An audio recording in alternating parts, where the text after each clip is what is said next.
멜라니 맥과이어는 1972년 10월 8일 미국 뉴저지에서 태어났습니다. 1994년에는 수학과 심리학을 복수 전공으로 삼아 대학을 졸업했습니다. 그리고 일을 하기 위해 다른 것이 필요했던 그녀는 간호학교에 가게 됐으며 1997년에 간호학 학위를 받았습니다. 2년 뒤 1999년에는 미국 해군의 윌리엄 맥과이어와 결혼했습니다. 두 사람은 다른 보통의 커플들처럼 지냈습니다.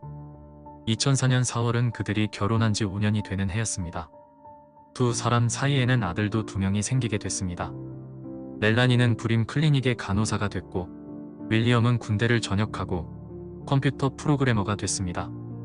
그리고 그들은 $50만 되는 상당히 비싼 집으로 이사할 계획이 있었습니다. 하지만 이사를 갈 수 없게 됐습니다. 멜라니에 의하면 이맘때 그녀와 남편 윌리엄은 사이가 상당히 좋지 않았다고 합니다. 그래서 서로 눈만 마주치면 다툼이 있었다고 합니다. 그들은 주로 집과 관련된 주제로 다퉜습니다. 왜냐하면 윌리엄은 바다가 보이는 해변에 집을 사고 싶었기 때문이었습니다.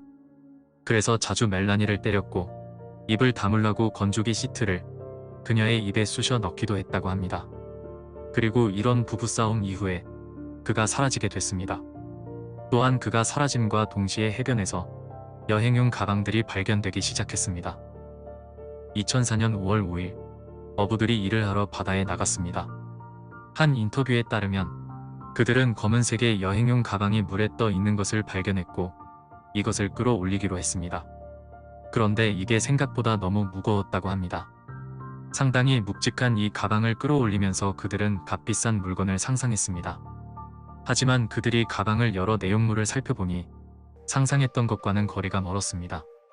가방 안에는 검은 쓰레기 봉지에 쌓여있는 사람의 다리가 들어있었습니다. 기겁을 한 어부들은 즉시 신고했습니다. 5월 11일에 한 학생도 검은색의 여행용 가방을 발견했고 코를 찌르는 불쾌한 냄새가 진동했습니다. 학생은 불길한 느낌이 들어 가방을 열어보지도 않고 신고했는데 검시관이 확인해보니 가방 안에는 몸통과 머리가 들어있었습니다. 몸통에 총상이 2군데 발견됐습니다. 그리고 세 번째 여행용 가방도 5월 16일 해변에서 발견됐습니다. 그리고 가방 안에는 지금껏 발견됐던 사람 팔이 들어있었습니다. 온 몸이 분해되어 있고 부패 정도도 심했기 때문에 여행용 가방에 들어있던 사람의 신원을 확인하기 어려웠습니다. 그래서 억지로나마 분석하여 생전의 모습을 복원하여 그림으로 그려낸 뒤에 누구든지 아는 사람을 찾기 위해 대중에 공개하였습니다. 그리고 얼마 지나지 않아 윌리엄의 친구들이 그와 닮았다는 제보를 했습니다. 그리고 시신을 분석한 결과 이건 막무가내로 몸을 분리한 것이 아니었습니다. 전문적인 의료 훈련을 받은 누군가가 매우 깔끔하게 처리를 했던 것으로 보입니다. 보통의 사람이라면 할 수 없을 수준입니다. 그리고 아주 결정적인 증거가 발견됐습니다. 여행용 가방 중에 하나에서 병원 담요가 들어가 있었습니다. 그리고 수사관들이 조사를 시작하니 윌리엄의 아내가 그 병원 담요가 있는 곳이 간호사였다는 것도 확인할 수 있었습니다.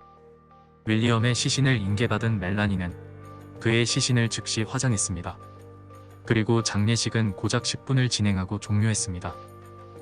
2004년 4월 26일 멜라니가 펜실베니아에서 무기를 구입한 증거가 발견됐습니다. 이것으로 사용된 탄환은 윌리엄의 몸통에서 발견된 것과 동일했습니다. 총포상 주인은 멜라니를 기억하고 있었습니다.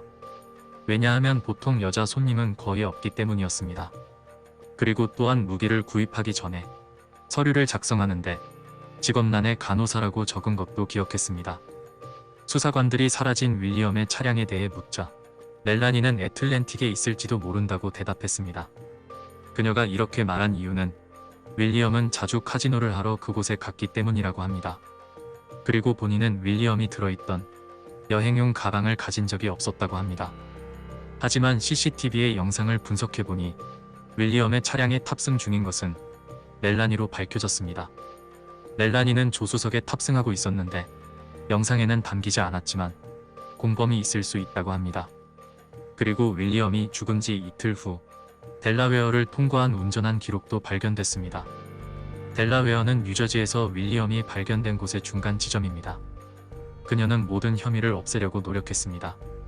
델라웨어 통행료 기록을 지우려고 했지만 헛수고였고 신원미상의 공범이 멜라니의 의붓아버지라고 추정되기도 했습니다. 그리고 멜라니의 진술은 점점 모순되기 시작했습니다. 윌리엄의 신체가 발견된 가방은 모두 3개였습니다. 멜라니는 분명히 윌리엄이 들어있던 가방을 소유한 적이 없었다고 했었지만 나중에 똑같은 가방을 가졌었다고 진술했습니다. 그녀가 이렇게 진술을 바꿀 수밖에 없는 이유가 있습니다.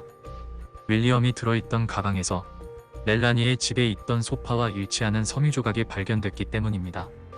부부의 집을 수색하는데 이상하게도 윌리엄의 옷은 전혀 찾을 수 없었습니다. 멜라니는 그의 옷을 모두 친구들에게 줬다고 했습니다. 하지만 검은 쓰레기 봉투에 담겨져 있던 윌리엄의 옷도 금방 찾을 수 있었습니다. 바로 이 검은색 쓰레기 봉투는 윌리엄의 신체들이 쌓여있던 봉투와 동일한 것이었습니다. 그리고 멜라니에게 치명적인 증거가 또 있습니다. 멜라니는 일하고 있는 병원의 의사와 바람을 피우고 있었습니다. 그들의 관계는 상당히 오래됐습니다. 멜라니가 둘째를 가졌을 때부터 시작된 것입니다. 첫 번째 여행용 가방이 발견되기 하루 전에 멜라니는 델라웨어에서 가구를 쇼핑하고 있었다고 그에게 말했었습니다. 8개월간의 수사 끝에 마침내 멜라니를 남편을 죽인 혐의로 기소했습니다. 그녀는 75만 달러의 보석으로 풀려났고 1년 후인 2006년 10월 26일에 다시 기소됐습니다. 그리고 그녀가 소포를 붙이려고 하는 것들 CCTV에 찍혔는데 거기에는 본인이 누명을 썼다는 편지가 들어있었습니다. 멜라니는 2007년에 되어서야 재판이 시작됐습니다. 언론을 통해 공개된 멜라니는 대중의 비난을 받았습니다. 그녀는 재판에서 쉬는 시간에 매우 편안해 보였고 종종 변호사들과 농담을 주고 받았기 때문입니다. 재판은 그녀의 샀던 무기부터 시작됐습니다. 멜라니는 몇몇 친구들에게 그 무기는 윌리엄이 갖고 싶어 했던 것이라고 얘기했고 다른 친구들은 윌리엄으로부터 본인을 보호하기 위해 구입했다고도 했습니다. 그리고 멜라니의 바람 상대인 의사는 법정에서 그녀에게 불리한 증언을 했습니다. 그녀가 배심원들에게 유죄라고 확신시키는 데 필요한 꽤 강력한 증거였습니다.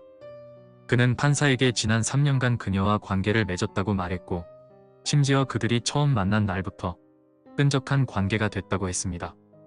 그의 이런 증언 때문에 멜라니는 꽤 불편한 기색을 보였습니다. 그리고 멜라니가 그에게서 처방전을 하나 훔쳐 윌리엄에게 사용된 약물에 대한 허가를 위해 서명을 위조했다는 증거도 나왔습니다. 그리고 경찰은 멜라니를 집중적으로 감시하며 그녀의 모든 전화 기록을 녹음하고 있었습니다. 멜라니는 바람을 핀 상대와 전화를 500통 넘게 했는데 그 중에 윌리엄이 죽었다는 것에 대해 농담을 던지는 등 상식 밖의 내용들이 있었습니다. 그리고 또 다른 증거들이 계속 나왔습니다. 쓰레기 봉투를 묶는 데 사용됐던 테이프에서 페인트가 발견됐는데 이것은 멜라니가 주로 사용하던 매니큐어와 동일했습니다. 또한 물에 가라앉히기 위해 넣어줬던 무게추도 원래 그녀의 집에 있었던 것이 밝혀졌습니다. 그리고 그녀의 컴퓨터에서 아주 확실한 증거도 발견됐습니다. 사실 컴퓨터 기록은 멜라니의 의붓아버지가 찾아서 보여준 겁니다. 멜라니는 이번 사건과 연결 지을 수 있는 것들을 검색했습니다. 치명적인 인슐린 양, 치명적인 독, 농약, 인슐린 쇼크, 신경안정제, 검출되지 않는 독극물. 검시관은 그가 무기에 의해 죽기 전에 약물을 통해 이미 의식을 잃은 상태였다고 했습니다. 결국 2007년 4월 23일 멜라니는 1급 살인죄로 유죄 판결을 받았습니다. 그리고 인간의 유해를 모독하고 불법적인 목적으로 무기를 소지한 것에 대해서도 유죄를 받았습니다. 겨우 34세의 나이에 그녀는 종신형을 선고받았는데 나중에 가석방도 가능합니다. 하지만 그녀가 가석방 자격을 가지게 됐을 때는 멜라니의 나이는 100세가 됩니다. 멜라니가 유죄 판결을 받은 지 16년이나 지난 현재 그녀는 중년의 나이에 여전히 교도소에 수감됐으며 그곳에서도 자신은 결백하고 진짜 범인은 잡히지 않았다고 주장하고 있습니다. 최근의 인터뷰를 통해서도 본인의 결백을 주장하고 있습니다.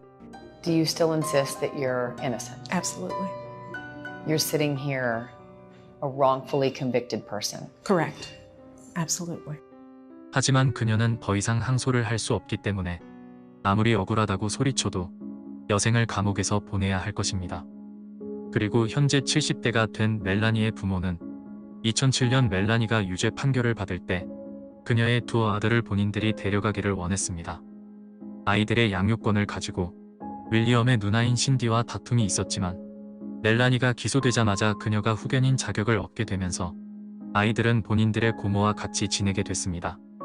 멜라니의 가족들은 여전히 미디어를 통해 그녀의 형을 줄이는 데 노력하고 있지만 개인적으로는 그녀의 외부아버지가 의심을 받기 시작할 때 어째서 갑자기 그녀에게 치명적인 증거를 직접 보여준 것인지 의문입니다. 그리고 여전히 멜라니의 동기도 알 수 없습니다. 누군가는 바람을 핀 상대와 합법적인 커플이 되기 위해서라고 하고 누군가는 단순히 분노를 조절하지 못해 발생한 사건이라고 하기도 합니다. 피해자와 가해자 그리고 확실한 증거들이 발견됐지만 여전히 찝찝함을 남기고 있는 멜라니 맥과이어 사건이었습니다. 시간 내어 시청해주셔서 감사합니다. 언제나처럼 또 뵙겠습니다. 다음 영상에서 만날 때까지 모두 몸조심하세요. 구독과 좋아요는 영상 제작에 힘이 되며 여러분의 의견도 남겨주시면 감사하겠습니다.